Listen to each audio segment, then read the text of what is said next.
agnostics, long-haired weirdos, short-haired weirdos, vandals, hooligans. The government, hug the government, love the government, hug the government, love the government, hug the government. Welcome to The Politics Guys, a place for bipartisan, rational, and civil debate on American politics and policy.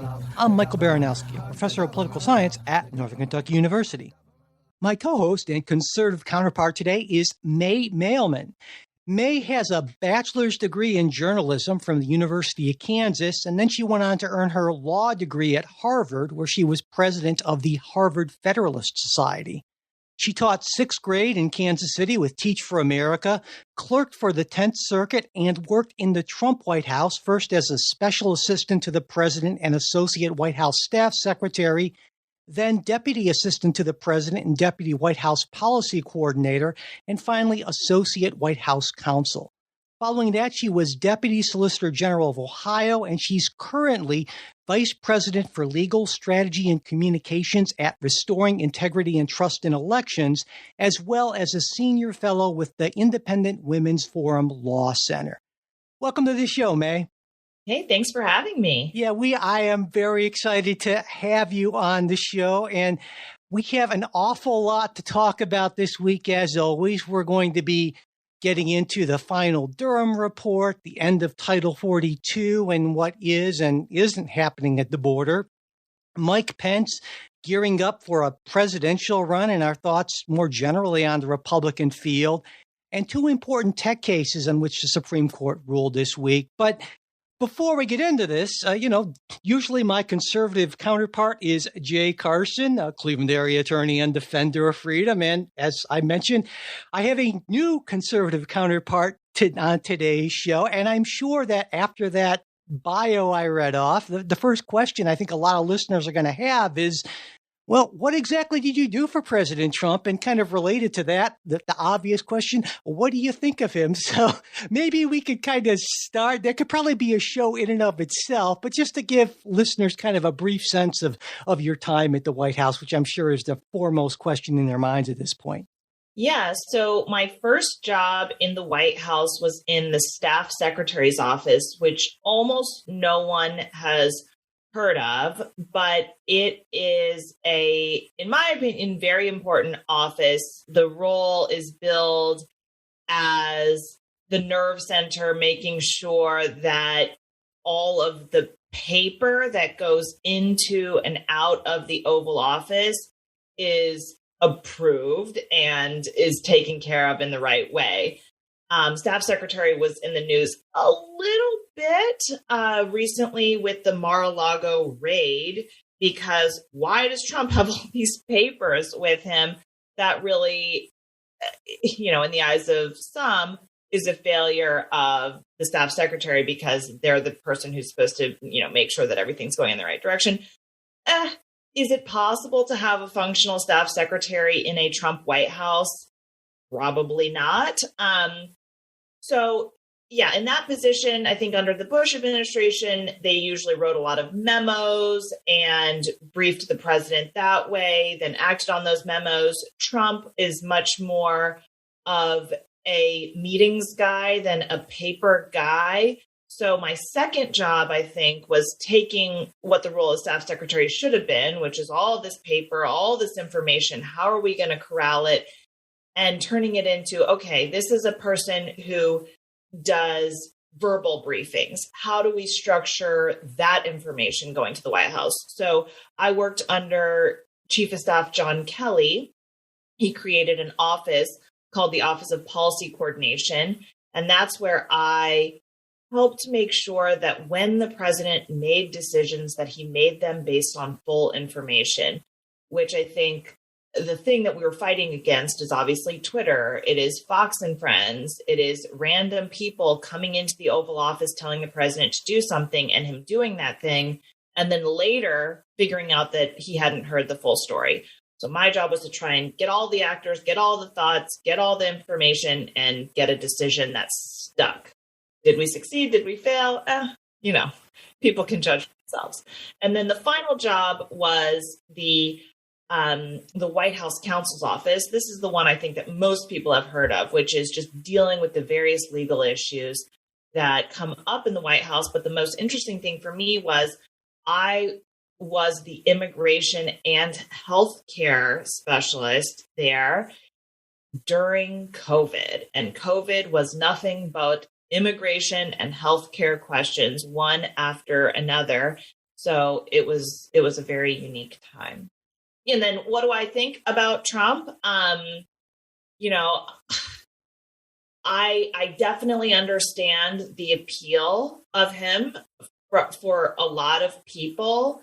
I think I probably am a little close to the former Attorney General Bill Barr, which is, if you like the president and if you like what he's saying and if you like where his vision is and all of his policies, then please explain to me why you think Trump is the best person to achieve those policies, because he does not have the discipline to, to go after them.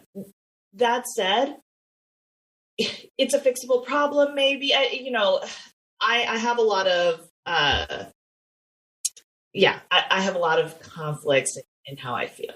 Yeah, I think, I mean, a lot of times on the show, Jay and I have talked about that and saying that you can agree with a lot of the policies, or at least the policy direction more generally, without necessarily believing that that individual is the person to best achieve those policies. In fact, in some ways might actually get in the way of achieving those policies for various reasons.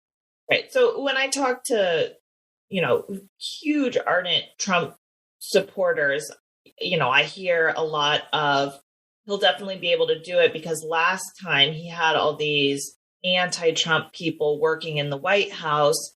And in round 2, those people will be shed and we will be able to go and achieve. And I couldn't disagree with that sentiment more. Yes, you did have a lot of anti-Trump people in the White House, but those people sort of blew themselves up. I mean, they really, you can't beat the president. And the president, he's famous, President Trump, for saying you're fired. If there are people working against him, then he should have just fired them. So it still shows for me a lack of ability to manage the staff. And 2, a lot of the people who were working for him are very ardent conservatives. And a lot of the things that they would be, quote unquote, working against Trump would be things like Trump wanted to take everyone's guns away. I mean, he's really an anti-gun guy. And the quote unquote anti-Trump people would say, you really legally, like we have a Second Amendment, you legally cannot do that.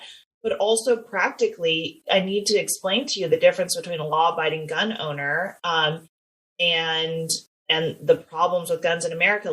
But for somebody who didn't grow up with guns in the house, for somebody who lived in Queens, so it's tough because some of the anti-Trump people in the White House are the ones who are actually fighting for the Trump voter. And so after your time in the Trump White House, you were a deputy solicitor general in my state of Ohio. And I looked at on the bio for the site for you. It said that, I like this, your practice focused on defending the rights of Ohioans against unconstitutional and unlawful federal policies and preserving separation of powers between the federal and state governments. And when I read that, it sounds to me like the job description of someone who generally believes that the federal government is not only far too powerful, but maybe even routinely tends to abuse that power. Would that be a reasonable characterization? It is. And, the longer I live, maybe the less libertarian I become, because yes, I definitely, believe in that mission, which is we have a federal government that is no longer constrained by the Constitution. All this regulation, I would say in schools, just top to bottom, the federal government has not found a topic that they feel that they cannot regulate. And I think that's a problem. Not everything that is good should be regulated, should be mandated. And if it should be, then it should be at the local level so that citizens can really have a say. Right now, if you don't like regulations from the federal government, what are you going to do about it? And the answer is nothing. You're going to do nothing about it because you have no power. So, I believe in the power of citizens, and I believe, therefore, in the power of local government. However, I think that I am interested in this almost national conservatism movement where we see the rise of the institutions of media, of Hollywood, of even just all these celebrities from sports. We see universities, just tremendous power being used against, in my opinion, the American people. And maybe you do need this very robust federal government to stop the abuses of big tech, of corporatism. And so, my opinions on a big federal government are potentially evolving. Got it. Okay. And now I mentioned you're a VP at Restoring Integrity and Trust in Elections. And I thought you could maybe tell listeners a little bit about what that organization at least attempts to do. Yes. So this is a new organization that is very straightforwardly trying to restore trust in elections. I think right now we have a system largely exacerbated by some of the convenience voting that we have, early voting, mail-in voting, where so much now of voting happens outside of the polling place on election day. It is very easy to distrust what happens, especially when you see paid ballot harvesters, you see drop boxes. I mean, there's a lot that people like. There's a lot that's convenient, and potentially because of that, a lot that's good, but it comes with a tremendous downside of how can you trust a process that takes place over the course of 2 months? What does that even measure? Does that measure the vibe of the people, or does that measure a vote?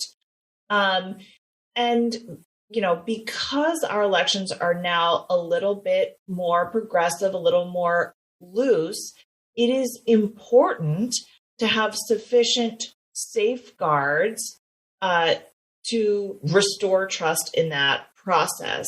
And that could look a lot of different ways. That could mean that the rules coming into election season are the rules coming out, that those rules don't change in the middle. I think that's important. So there's the big rule of law aspect. So what we do is if a state gets sued, if a local government gets sued in order to change the rules during an election, we will come in and try and help the defense. And then, on plaintiff side work, if we see elections commissions doing things like removing signature match requirements or so on that are not that are authorities not given to them by their state legislatures, then we will sue to make them follow what the state legislature said. So this is not meant to be some sort of, we see fraud everywhere, organization. This is, as the rules are changing, there need to be sufficient safeguards in order to preserve the buy-in of the people. And we will be a watchdog to help ensure that. Okay. Well, and certainly there is a lot of work to be done in that area with COVID over the last couple of years, changing so many rules. And I certainly agree that regardless of how people feel about election fraud or rigged elections, there's no question that there's far less confidence in the system than there was even a few years ago. And that's a real problem. So. Well, okay. Well, that's an awful lot. And again, we're going to be talking about, in fact, immigration today. And it's clearly one of your areas of expertise, and a lot of things I would think that really kind of play to your many strengths. And so why don't we just get started with our first story here? And that is on Monday, Special Counsel John Durham released his final report on the FBI's so-called Crossfire Hurricane investigation into those alleged ties between Donald Trump and Russia. And the investigation, which began back in 2016, continued into 2017 when then President Trump fired FBI Director Jim Comey, and that led to Attorney General Jeff Sessions recusing himself. Deputy Attorney General Rosenstein appointed Robert Mueller special counsel to continue that investigation. And as folks might remember, Mueller issued his final report in April of 2019. And in that report, he concluded that while Russia was responsible for what he called a sweeping and systematic effort to interfere in the 2016 presidential election, and that there were numerous contacts between the Trump campaign and individuals who had ties to Russia, there wasn't sufficient evidence to support claims that the Trump campaign either coordinated or conspired with the Russian government. Now, Mueller did suggest that Trump may have obstructed justice multiple times during the investigation, but he didn't indict him, and he cited a Justice Department policy against indicting a sitting president. And that, of course, led to the first Trump impeachment. Now, a lot of folks on the right argued that the FBI and DOJ had inappropriately and possibly illegally launched the investigation, and that it had engaged in unethical and, again, potentially illegal activity during the course of their investigation of Donald Trump.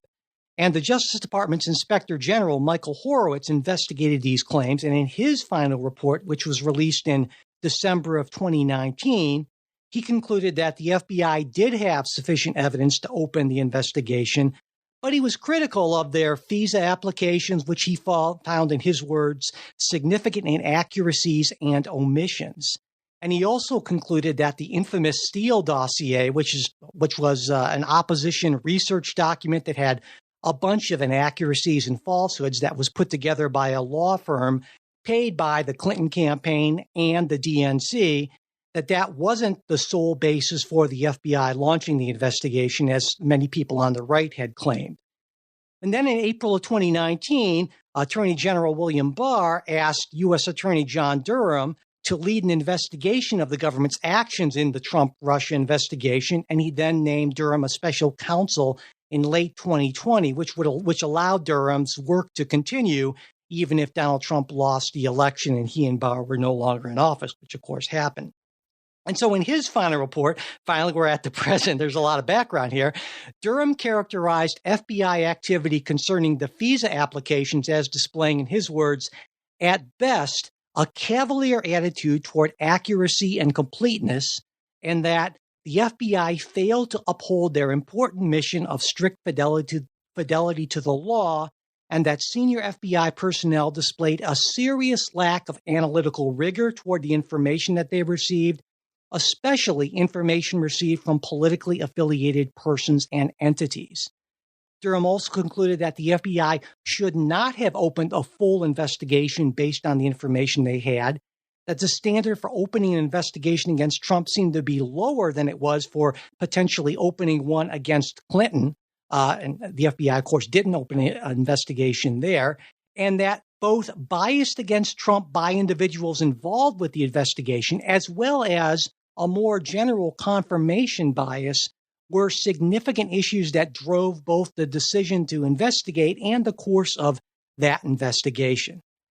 Now, some folks on the left have been saying, well, not too many indictments here, and certainly I think only the one conviction, and so therefore nothing here. Now, Durham addressed this in his report saying, well, he quoted from the Mueller report at first, saying that a statement that the investigation did not establish particular facts does not mean there was no evidence of these facts, and then followed that by saying, the law does not always make a person's bad judgment, even horribly bad judgment, standing alone a crime. Nor does the law criminalize all unseemly or unethical conduct that a political campaigns might undertake for tactical advantage, absent a violation of a particular federal criminal statute. So there's a lot there, longer than normal intro. But again, I could have talked for probably half an hour about background. Not surprising. This has been going on for over 7 years now, 4 major investigations. Like I said, a lot to dig into. I thought we could start with the Durham report and then maybe move to our views of the whole saga, maybe is the right word. I don't know. So what were the main things that you took away from John Durham's report? The report, I guess, was unsurprising to me because I think the general conclusion is that the FBI used bias to blind itself to its job to have fidelity to the law. And that's a conclusion I think that, at least on the right, we're well familiar with. We long have believed that we didn't need a 300-page report. And I think the discussion that I really wanted to have after this report, on the right and on the left, was what prevents this from happening again. And the Durham report did not recommend any wholesale changes. And the FBI's first response was basically, we acknowledge that what you say is true, but we've changed. This won't happen again type of thing. But how won't it? How won't it happen again?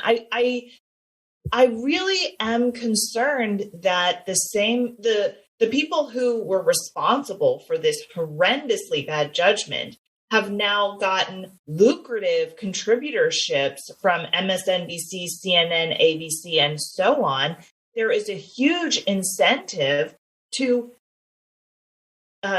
go after your political enemies and then be rewarded for it. So I learned nothing from the Durham report. The fact that there were no convictions, few indictments, does not speak to me at all. If it speaks to someone else, okay, well, Trump has been indicted, but he hasn't been convicted. Is Trump a moral and good and wonderful person? The left would say absolutely not. So, the lack of conviction in a Manhattan jury, that means nothing to me. But instead, the conversation that we're having in the public is, on the right, this is so horrible. On the left, this is nothing. And complete missed opportunity to say, how do we prevent this from happening again? Yeah. Because it seemed to me that there were a lot of similarities between the Durham report and the Horowitz report. I mean, clearly some differences in tone and emphasis, but a lot of the same thing was I think it would be hard for anyone to deny the fact that the FBI at best played fast and loose with some rules. And I guess on the left, I think people who admit that are more inclined to say, well, that's kind of prosecutorial incentives. It wasn't so much an anti-Trump thing as a, wouldn't you love to get this big scalp, right, from anyone, and you can be famous for having successfully prosecuted a presidential candidate, regardless of party. And I think that may be part of it. But it also seems to me that pretty clearly there were some people in the FBI who had admitted, and there were text messages and so forth, some pretty strong anti-Donald Trump animus. But I guess in terms of change, because I think you made a good point about, well, it seems like people who did these things actually, even if they've lost their jobs, have been rewarded in other ways, have become heroes to their side. And I mean, were you expecting more from Durham in the way of recommendations, or is maybe that kind of beyond what his scope was, and we shouldn't have necessarily expected that from him, and maybe more from Congress? I don't know if you're going to do a 300-page investigation, a 300-page report. It's obviously, and I think that this, for me, it should be a top 5 issue of risk to America. A politicized Federal Bureau of Investigation is, in my opinion, sort of definitional authoritarianism, that there is no rule of law. There is, partisan justice. That is a huge. We have to avoid that at all consequence. It is. It's necessary for the future of our country, and because the stakes are so high, and because your investigation was so long and so deep, I think it's incumbent on Durham and anyone who's working in this space to have that conversation, to provide recommendations. And maybe it's just that personnel is policy, and there needs to be it needs to be easier to fire people who are in, sort of like the clean out the deep state type of policies.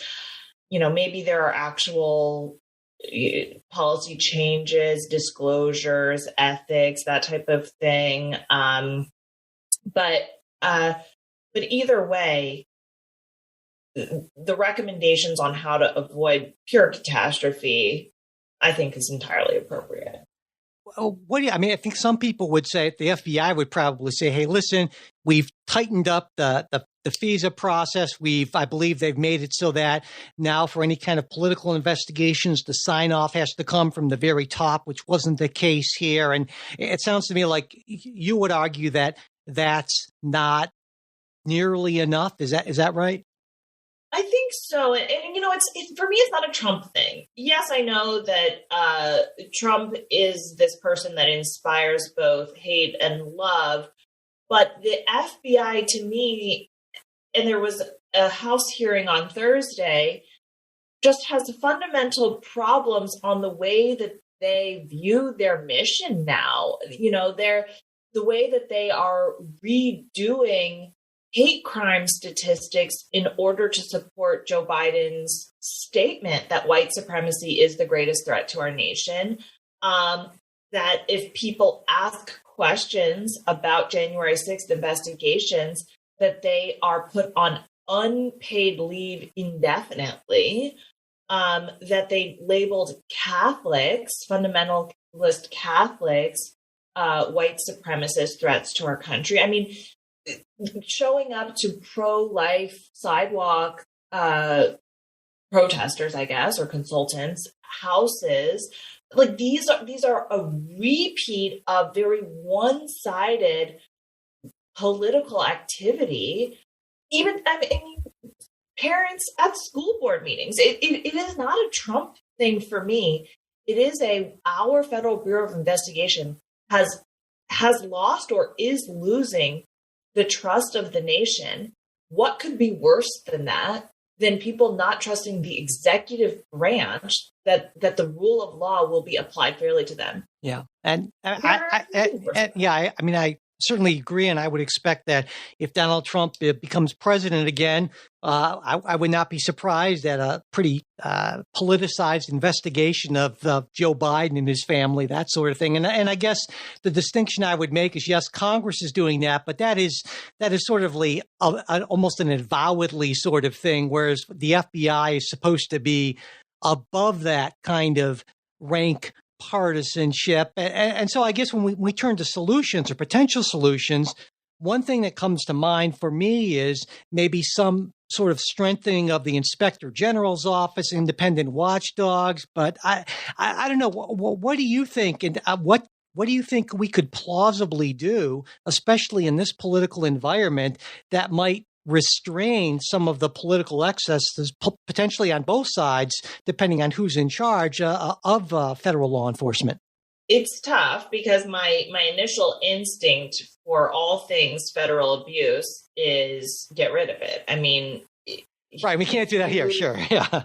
Can't do it here because I do think that there is, yes, I think we have too much federalization of crime, that the FBI needs to be vastly smaller and target those things that are truly national security, terrorism. But I think foreign interference in elections is actually one of those limited roles that you would need an FBI for. But I do think if you shrink down the FBI, if you defederalize a lot of crime, then you can have greater checks on what the FBI is doing. So I think, one, my first instinct is always shrink the feds, and it's the same here.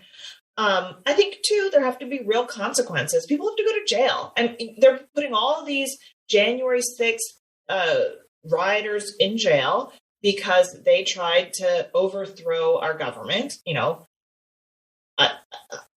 Those are talking points, and I will use them for this for purposes of now.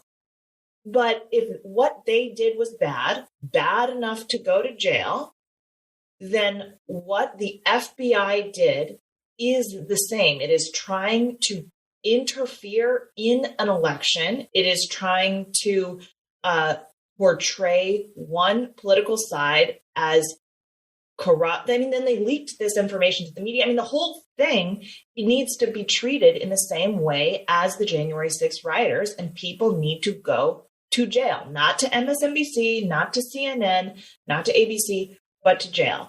And I think that if you had real criminal consequences for misbehavior at this level, because right now, I mean, you can prosecute some people for lying to the FBI, but just being a bad FBI agent, the consequence was getting fired.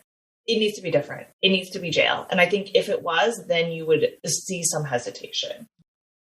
And on the more radical end of things, it's occurred to me, and I've mentioned this a number of times in the past, that in most states, at 40-some states, the attorney general is an independently elected official. And there might be a reason why 40-some states have done that. Now, we don't have that system, obviously, at the federal level, and that would require constitutional changes. But do you see any advantages to having that sort of clear independence at the state level? Is that at all a model that, constitutional issues aside, might make sense move to the federal level, or do you think it'd just be too chaotic and too big of a change?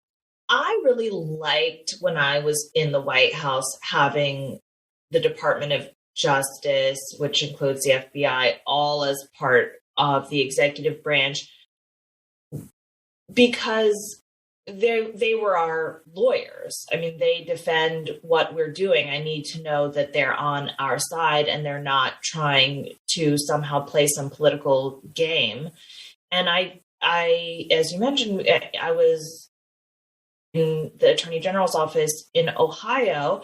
Ohio is one of those states where, yes, you had a Republican governor and a Republican attorney general. So in this sense, they're all on the same side. But like Kentucky is different. And in those situations, I think it's just far too messy to have the governor's lawyers be against the governor. And I think it's difficult for the people living in the states to, it feels too partisan. Who's on whose side, who's trying to take whose job, who's trying to primary, the whole thing becomes very political. I think there's an information sharing problem. So I am very much in favor of the Attorney General, the DOJ, the FBI, all being under the umbrella of the executive branch, meaning the president. So I guess in the end, it seems that probably we're not going to see any sort of changes that are significant enough to really restore trust in federal law enforcement, at least at this point. At least I don't see that on the horizon. I'm wondering, are you any more optimistic than I am? No, and I don't, it's going to be, even if, let's just say Trump, DeSantis, somebody who has a robust view of the executive power comes into office and heads roll at the DOJ, well, what's going to happen is then the left is going to lose trust. So for me, then the only real thing you can do is not continue to expand the FBI and replace left-leaning FBI personnel with right-leaning FBI personnel. It has to be a shrinking of the federal government and removing some authority, crimes they can investigate, and so on. So that's never going to happen because the federal government only just gets bigger and bigger and bigger and bigger and bigger. So yeah, it's a problem that doesn't seem to have a solution in the near future. And we're not likely to have another Calvin Coolidge type president. I mean, as you pointed out, right, both Trump and DeSantis and certainly Biden have a robust view of executive power. And it's hard for me to imagine a president in contemporary United States that would not have that same view of executive power. All right, well, let's move on to something a little bit different, a lot different, actually. On last week's show, Trey and Ken talked about the Biden administration's decision to end Title 42. And that's, of course, that Trump-era public health order that allowed officials to deport migrants seeking asylum in the U.S. in order to help prevent the spread of COVID. Now, a lot of people on the right have been highly critical of this decision, and including Donald Trump. At the CNN town hall the day before it ended, he said, tomorrow's going to be a day of infamy. You're going to have tens of thousands of people pouring into our country, millions of people pouring into our country at a level no one's seen before. These people are sick. They're destroying our country, that sort of thing. Now, it's 1 week later, roughly, and the deluge that a lot of people on the right had feared hasn't been apparent, at least not yet. Encounters between U.S. officials and migrants at the southwestern border, in fact, have actually dropped by around half since Title 42 ended, according to DHS. And if you ask the administration, they'll say, well, this is because, hey, we knew this was coming for months. We planned for this. We had stronger messaging about the asylum seekers, about the consequences for illegal entry. We sent 1,500 troops to the border to free up more Border Patrol agents for law enforcement duties. Mexico's working with us to make sure that people who are looking for asylum can stay in Mexico, a bunch of things. And so let's start, May, I think, with the surge that hasn't happened, at least not yet. Because I think a lot of folks on the left, myself included, could say, well, even if you believe that the Biden administration's approach to immigration is fundamentally flawed, deeply flawed, really horrible, it does seem at least like they've handled the transition from Title 42 reasonably well, at least to this point. So what do you think about that? So, for one, I do not think that you can consider 4,400 entries per day to be some sort of lull. I mean, these are still very high numbers. And in the Trump administration, we would have been incredibly concerned we would have considered that a deluge. So, but you're right. It's not the tens of thousands that potentially people thought. However, I don't think you can draw any conclusions based on 1 or 2 weeks. Migrants are very smart. They all have technology. And they pay a lot of money to be smuggled through Mexico. At least when I was in the White House, $15,000. These are middle class for the standards of their country. And so you're not going to pay $15,000 unless you're fairly sure you're going to be let in.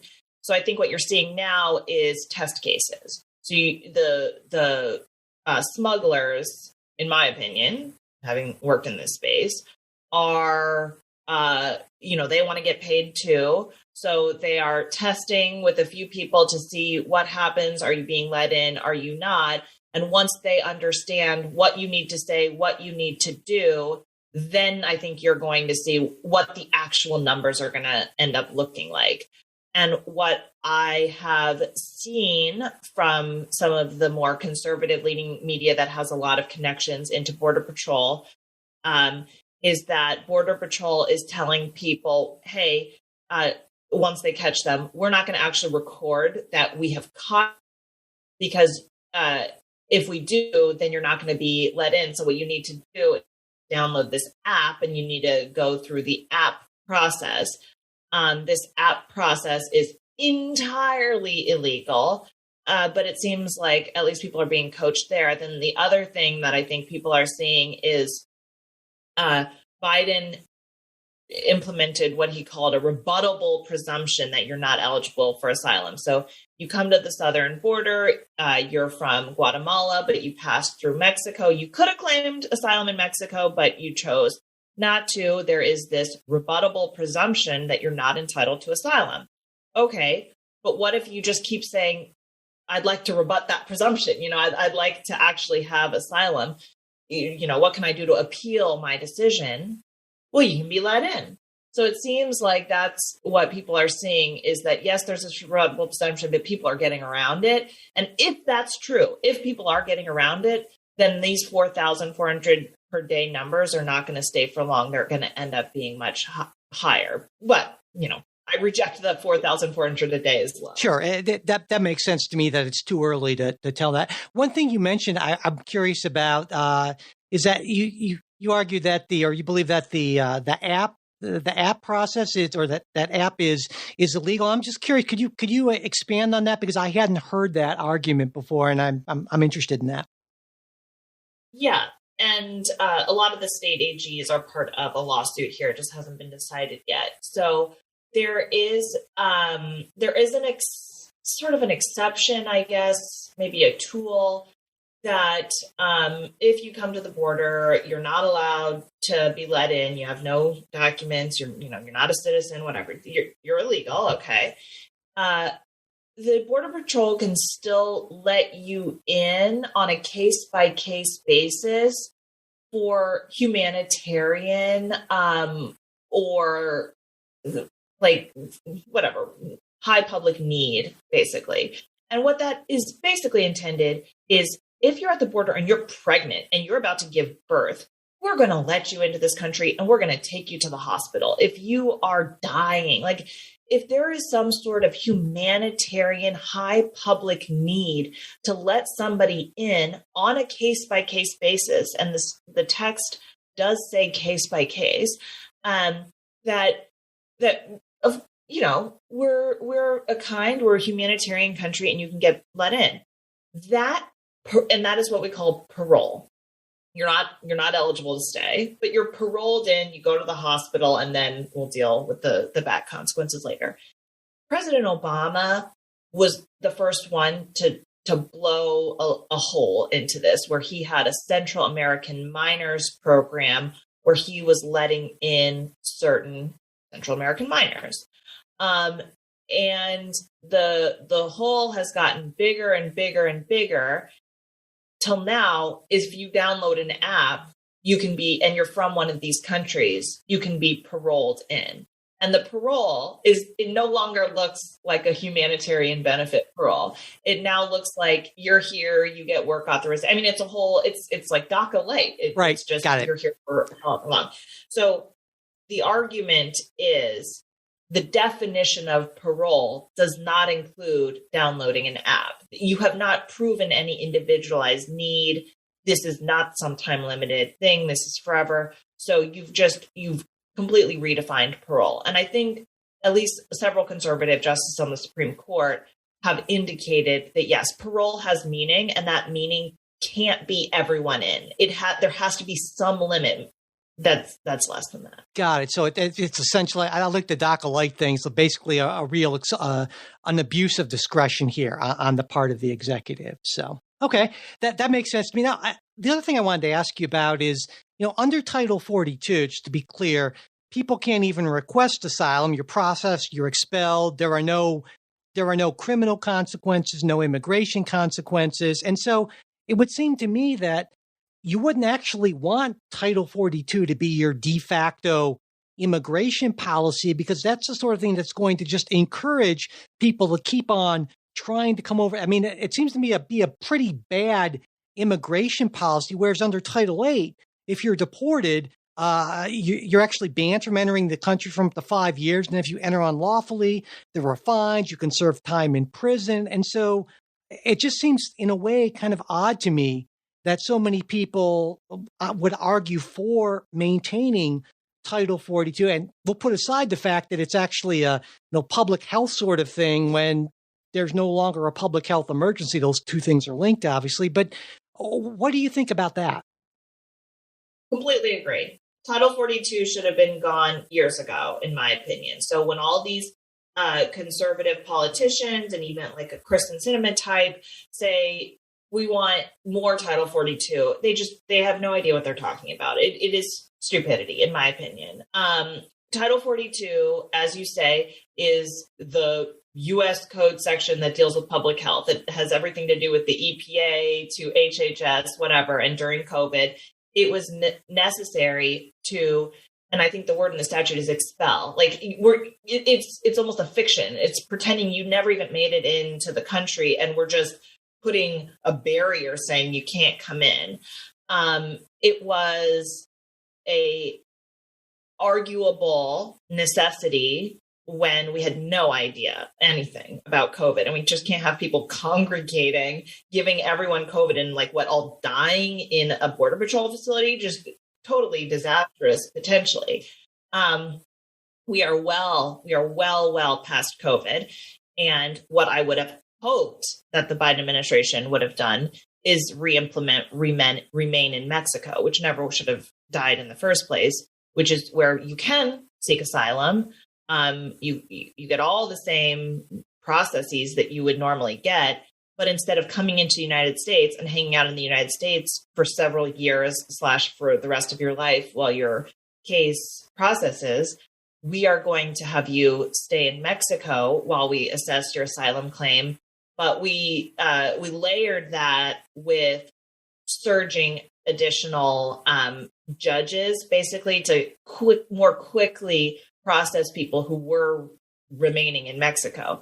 That, to me, that is the sort of non-legislative solution that should have been put through. People, we need a legislative solution. Well, illegal immigration is already illegal. Maybe we've just interpreted our asylum rules to be, because of some bad court decisions, to be more flexible than they are. But asylum is a purely discretionary benefit. The AG does not have to give that out. DHS does not have to give that out.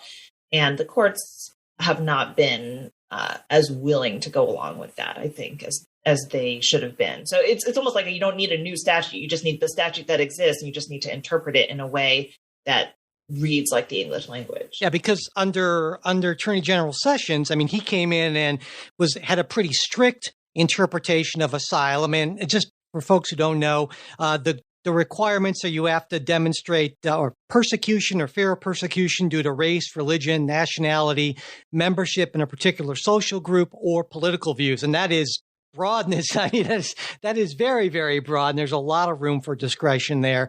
And certainly it matters a lot on who the Attorney General is and who the personnel are there as well. But so, I mean, do you think that, is there a way to, or would it even be advisable to try to define that more clearly? Or is it good to kind of keep that broad and allow for discretion on the part of the administration, whoever happens to be in it? So I think I'm a little extreme on this issue. I don't want to say that I'm speaking for the average Republican position, but asylum was a good idea because we all saw the Holocaust, and there you had a group of people being persecuted by their government who needed a place to go. They needed to come to America. They needed to go to other countries in Europe. And so we wanted to create a system where people could escape their government who were killing them based on who they were, things they can't change, their relationship to their religion. So I think that asylum started off in this really wonderful place, but America is unique in the world in that we are the only first world country to share a 2,000-mile land border with a third world country. And for us, asylum just doesn't work because you really just have a rush of people coming in across 2,000 miles. It's completely unmanageable. So I would actually just end asylum, this you can show up and be considered process, and instead implement processing centers, refugee processing centers, refugee camps, like a lot of vetting. I think vetting is very important. Just structure of, fairness, these types of things. And I would make way more of them. I mean, I would have them in many places in Mexico. I'd have them all throughout Central American countries. But I think that if you had that, just no more asylum, and then a much higher, much better refugee acceptance process, then people who are fleeing war in Ukraine, they can be bumped up to the top of the list. They can be processed. They can be protected. They can be given food. They can be given shelter when they need it.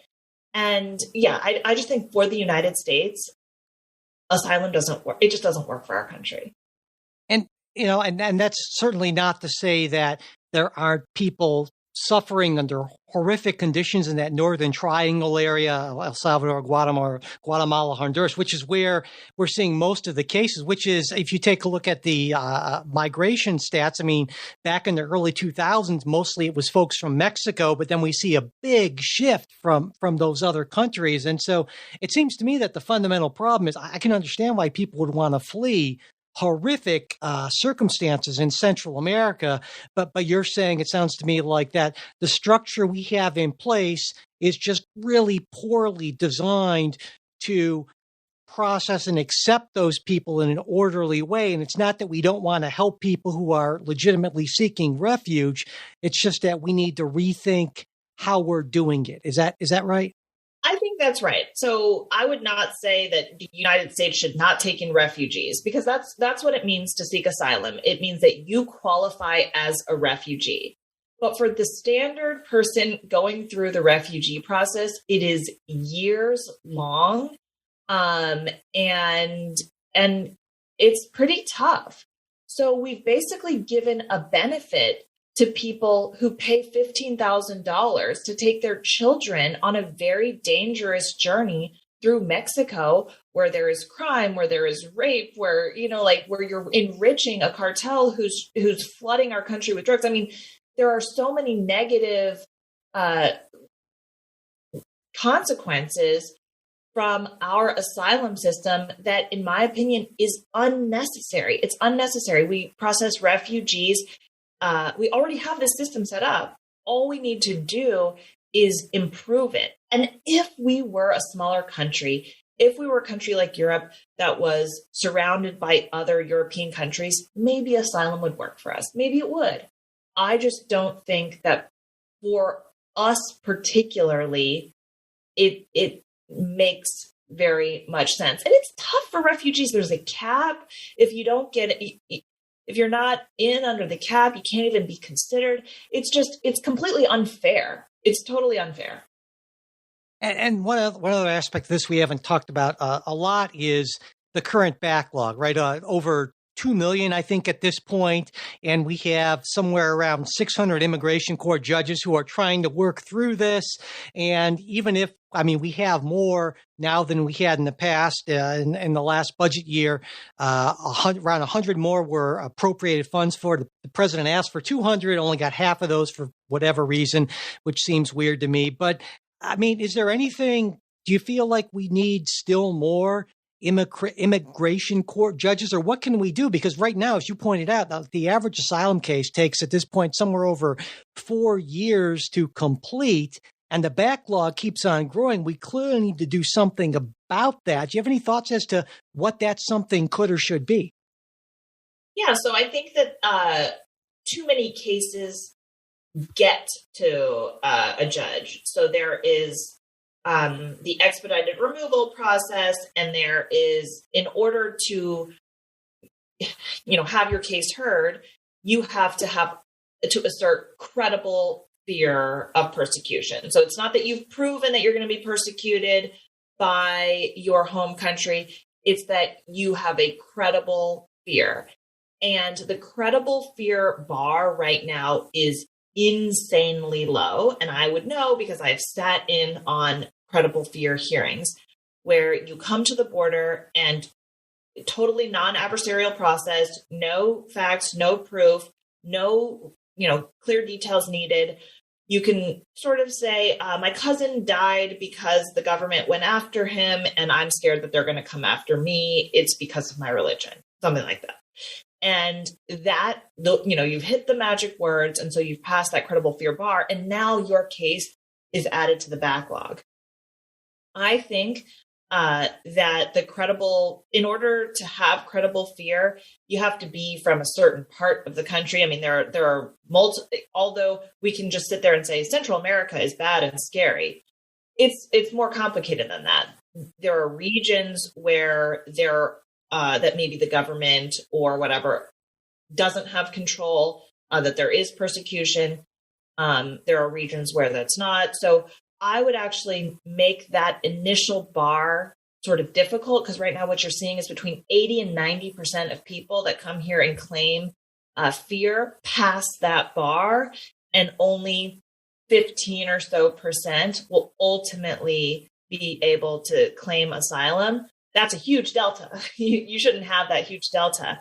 So maybe if the credible fear bar was raised and it was a little bit harder, you had to have a little bit of proof, say, and it was 50% or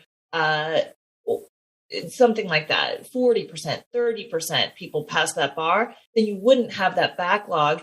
And the real true asylum seekers, the ones who are not economic migrants, they are the ones who are benefited, the ones who are actually being harmed by the government, because when you actually claim asylum, you get to have a work permit in the US. You get a lot of benefits for completing your asylum process. So that credible fear bar, I think, would be helpful for everyone except for the people who are, claiming asylum falsely. And I think just like with reforms of the FBI, it seems like in our current political environment, we shouldn't necessarily look for any sort of major legislative changes. But of course, as I mentioned before, depending on who the attorney general is and what the administration wants to emphasize, they can certainly make a lot of changes internally that might have an effect on the number of migrants who are admitted under various claims. Yes, completely agree. I think that the Democrats have been quick to run to, if the Republicans actually cared, then they would join us in comprehensive immigration reform, which of course means giving citizenship to people who came here illegally. That's the word. That's where comprehensive comes into play. And, Republicans have not been eager to play that game because that's just going to increase the pull factor of people coming in. But I think this need for comprehensive immigration reform, we actually had an immigration bill in 1996 that very much tightened the rules. And they've just sort of, not necessarily always due to the executive branch, a lot of times due to the courts, they have weakened and they have weakened and they have weakened until now it almost appears as though we don't have a southern border. Yes, new laws could help, but new laws are unnecessary. We just need to enforce the laws we have. Well, let's close on a presidential politics story. I'm very eager to get your thoughts on this, because this week, of course, supporters of Mike Pence, they've launched a super PAC to support Donald Trump's former vice president's expected entry into the presidential race. And, if we assume Pence does in fact enter and he's joined by Ron DeSantis, which I'd say is all but certain, that would give us a field of 6. And if you take a look at that field, Trump right now has a pretty commanding lead, around 53% or so of Republican potential primary voters. DeSantis, a very distant second, around 21%. Pence, an even more distant third, around 5.5% or so. Then you have kind of those trailing folks like Nikki Haley and a few others, and poor Asa Hutchinson, who I don't know what he's doing there, at around 1%. But I got to say, May, I don't really understand what Mike Pence could be thinking here, assuming he's sincere about being a serious candidate. I mean, it's hard for me to envision, knowing what I know about Republican primaries, how presidential primaries work, it's hard for me to envision a world where he gets any kind of real support. And so unless he's trying to do some sort of kamikaze, take Donald Trump out sort of thing, I was on the inside, and let me tell you about Donald Trump, I'm not getting it. So what do you think's going on here? At the end of the day, Mike Pence is a politician, and politicians have always, I think, an inflated view of their likelihood for success. So I think there's just some narcissism involved. I agree with you. There's no path for Mike Pence to be the nominee. He's not exciting enough. He doesn't bring, I don't think, new voters to the Republican Party. Yeah, he doesn't expand the tent. So, that said, just because he's not going to win, I still think I'm glad to have him join, because whoever ends up coming out of the primary, whether it be Donald Trump or Ron DeSantis or whoever else as a VP candidate, you want them to be tested. And you want them to be tested, I think, on the abortion question. And I think for Trump, you want him to be tested on his record. And the more people that join who I think will test DeSantis and Trump on those questions, the better. Republicans are, in a sense, I think, lucky that the Dobbs decision came out during a midterm because Republicans were not good at talking about abortion. They hadn't done it for 50 years. And I think now, if you can have some of those discussions in the primary, figure out how to talk about this, how to talk about whether it's a weeks ban, how you want to frame the Democrats, so on. I think that's all positive. And then for Trump, if he came out of the primary completely untested on some of the things that he did, whether it's on guns, whether it's on, pro-life issues, COVID, expanding the size of the government, so on, then he's going to get bashed by that in the general. So you really want somebody like Mike Pence, who really was there for the entire thing, to test him out. Is Mike Pence doing this as for some sort of like altruistic, I really just want the best candidate to win? No, he's doing it, I think, because he thinks he can win. I think that's wrong. But, politicians, they're gonna be politicians. Yeah, when I look at the field, it just seems to me it's not quite like 2016, because in 2016 you had, like a dozen or so folks, right? And there were maybe 4 who had kind of non-trivial levels of support, obviously Donald Trump, and you had Cruz and Rubio and Kasich had sort of a lane as well. And here we only really have 2, if you count Pence, 2 and a quarter, maybe generously. But it seems to me that I don't even know how important it is to be tested anymore or to have a message, because it seems to me so deeply tribal. And when I think about Donald Trump, I think, well, messages and policy, that doesn't matter. It's a vibe. It's a way of, it's a presentation of self. It's being able to really kind of activate those emotional tribal centers, which Donald Trump is so fantastic at doing, far better, I think, than Ron DeSantis, who just is trying his best with the Disney thing, but it just feels fake in a lot of ways. And so I think, that's why when I look at the polls, I think, well, it makes sense that they're where they're at, because that's kind of who we are. And so it really doesn't matter who comes out of the Republican primary in the end, because that's who all of the Republicans are going to vote for. Yeah. And, I remember after January 6th, I was talking with Jay, and he's like, I don't think I could vote for Donald Trump. And I thought, you know what, in the end, you're a partisan, and in the end, you're going to look and say, do I want Joe Biden in the White House? No, I'll vote for essentially any Republican. And that's kind of what Mitch McConnell more or less said. And so I guess that's kind of how I see it. Well, what do you think? Yeah, and if you talk to run campaigns, they say that the campaigns are more expensive than ever to get fewer votes than ever. There are fewer and fewer people who are persuadable. And those people who are persuadable, they're not listening to this podcast. They're not watching the news. They're hard to find and they're hard to get. So, yeah, there is a lot of tribalism. However, Donald Trump really was this candidate who shifted tribalism a little bit, and who got people whose fathers had voted Democrat, whose fathers' fathers have voted Democrat, whose union bosses voted Democrat, like Democrat in their blood, to become now Republicans in name only, who like Donald Trump. And so, yes, it's tribalistic, but I still do think that there is room for persuasion and there's room to turn people off. And this primary hopefully can increase I think some enthusiasm among people who are not normally Republicans, people who are turned off by wokeism, DEIB things, like all of this.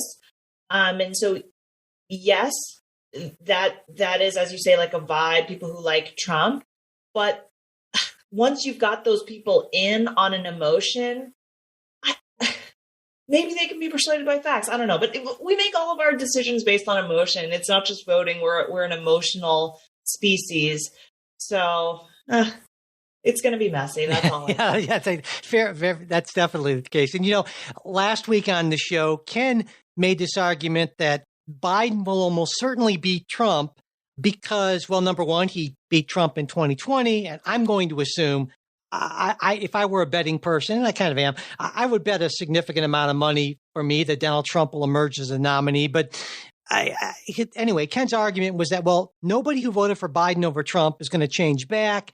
And after January 6th and Trump's legal issues, even more kind of people who reluctantly voted for Trump will end up voting for Biden. And to me, that doesn't track entirely for me. And maybe that gets to that emotional side of things, I suppose, because not only that, but it neglects the fact that now Biden has a record to defend. And whether however woke you think Joe Biden personally is, he's kind of linked to all of those things. And so that's why when I take a look at this, I don't think that there's any kind of easy path to the election for either side's candidate.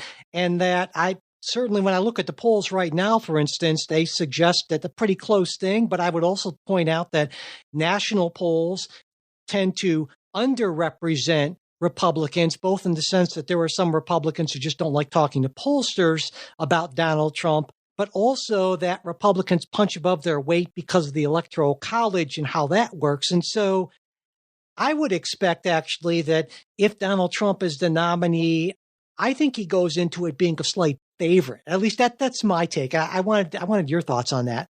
I definitely sympathize with the argument that we know Trump's not going to win because we already played this game and he didn't win.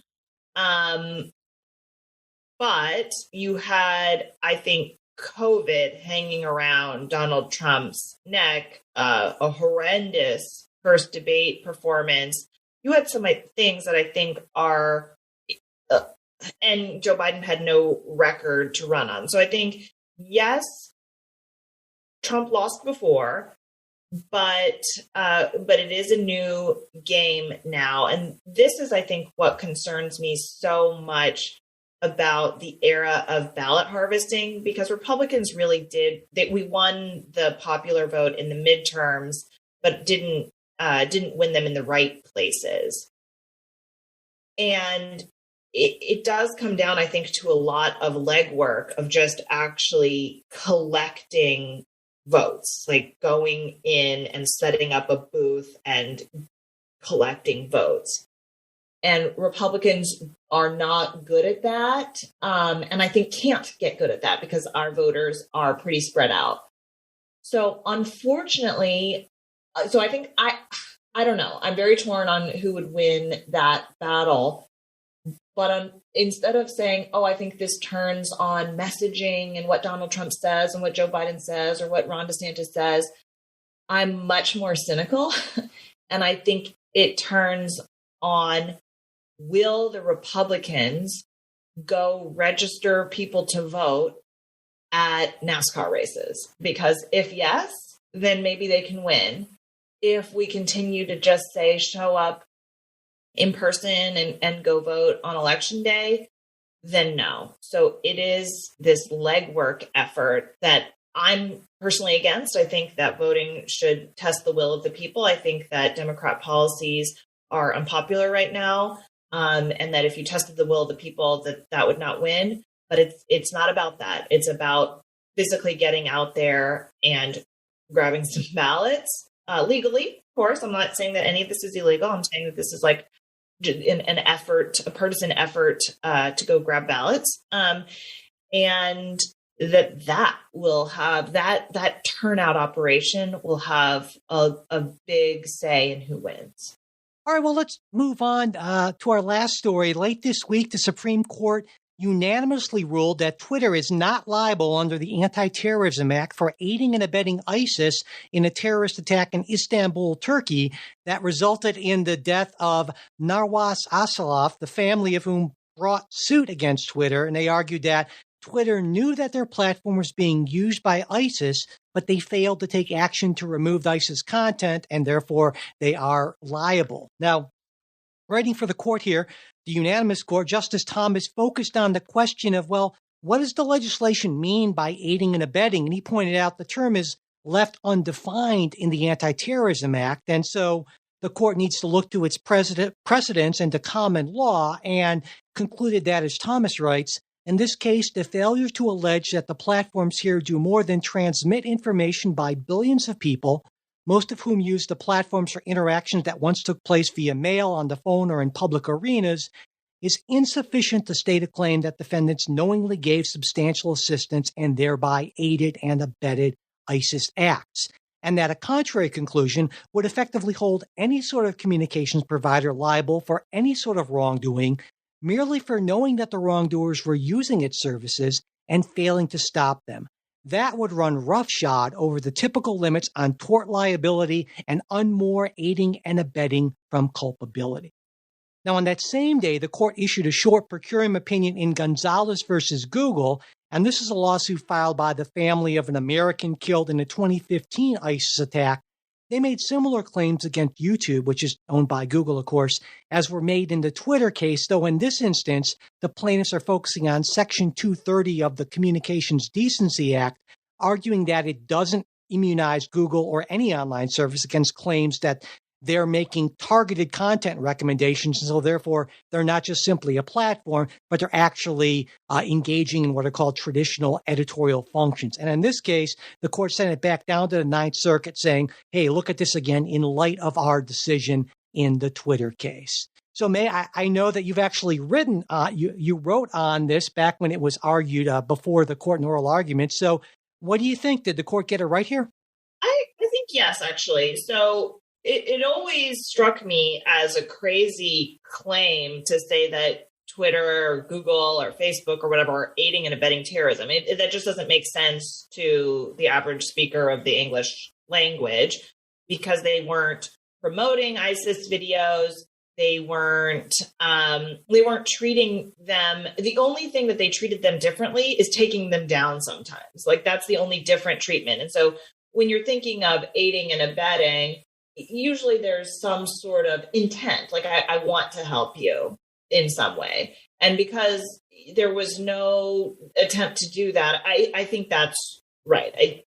There was this big concern or excitement, I guess, that the Supreme Court was going to change, reinterpret, give robustness to push back against Section 230, which has insulated Twitter, Google, Facebook from basically all of their activity. And Justice Elena Kagan had said during oral argument, hey, yes, right now we do protect all these internet platforms from lawsuits. It's kind of unique. Other companies don't get protected from lawsuits. And so maybe it's fine if they always get sued all the time. Maybe that's fine, but maybe it's not. Maybe it's not. And maybe it'll end the internet. And so shouldn't we basically continue to protect them from lawsuits just in case? And you can agree or disagree about whether allowing Twitter and Google and Facebook to be sued will end the internet. I think that's a little bit extreme. But I do think that there are a lot of we don't know what will happen. And having the Supreme Court try and rejigger the rules is high risk. And I don't know what Congress does these days. Like, I genuinely don't know how they spend their hours, but it would be a good idea for Congress, I think, to say, wow, the internet really is different now than it was 3 decades ago. and maybe we should rethink some of these protections. That said, this was just not an opportunity for that, because aiding and abetting terrorism was such a crazy complaint, I think, that you didn't really even need to get into protections because the lawsuit was doomed to fail anyway. Well, was it, refresh my memory, maybe you remember this, was it Justice Kagan who said something to the effect of, we're not exactly the 9 greatest experts on the internet here on the court, or something like that, right? It was one of the That's exactly right. Okay. And, you know, and so I think that's a great point, is that you can maybe argue that the CDA, which was passed at Section 230, 1996, that maybe that needs to be looked at again, but maybe the court shouldn't legislate from the bench on that, and it should actually be Congress that takes a look and decides through the standard legislative process what exactly, if anything, needs to be changed. Yeah, and so I think conservatives have, both sides, but conservatives are against big tech because they censored the Hunter Biden story. You know, they censored a bunch of COVID, quote unquote, misinformation. I mean, flags on, they took the president off of Twitter. I mean, just all of these, what seemed like partisan decisions. And so the right is kind of, you know, anti-big tech. I want to sue big tech. I hate big tech, whatever.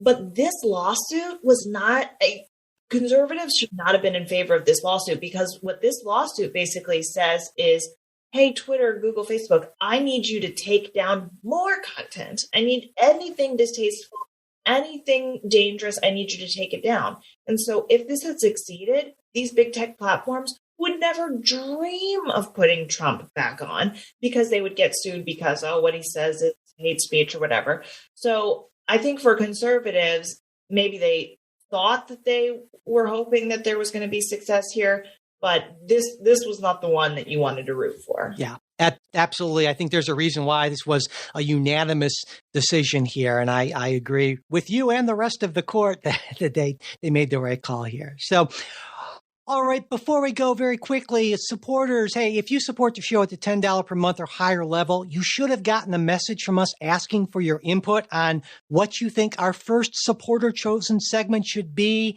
And I know a number you've gotten back to us with ideas. We want to give you a little more time before we launch that segment. You can get in touch with us with your thoughts, mail@politicsguys.com, or our Discord, or always through Facebook or Twitter, and all that's in the show notes. And once we've heard from you, we'll go at the most requested topic, send out Zoom invites to everyone at the $10 higher level so you can listen in as we record the segment, make comments as we go, and we'll respond to them in real time. It should be interesting or horrific, or I don't know, but it'll be something. And if you can't make it when we're doing the recording, we'll encourage you to send your comments beforehand, and we will do our best to include them in the discussion. And if that sounds like something you want to be part of, head over to patreon.com/politicsguys, become a supporter at the $10 or higher level. And as always, those support links are in the show notes. And thanks to everyone who's become a supporter this week and up their support level to take part in that. We really do appreciate it. And a special thanks, as always, to our fantastic executive producers, Bruce Johnson, Wilma Moreno, Andra Masker, Daniel Toe, Ryan Beasley, Don Oglesby, and Ivan English. We'll be back with a new episode for you next week. We hope you'll join us.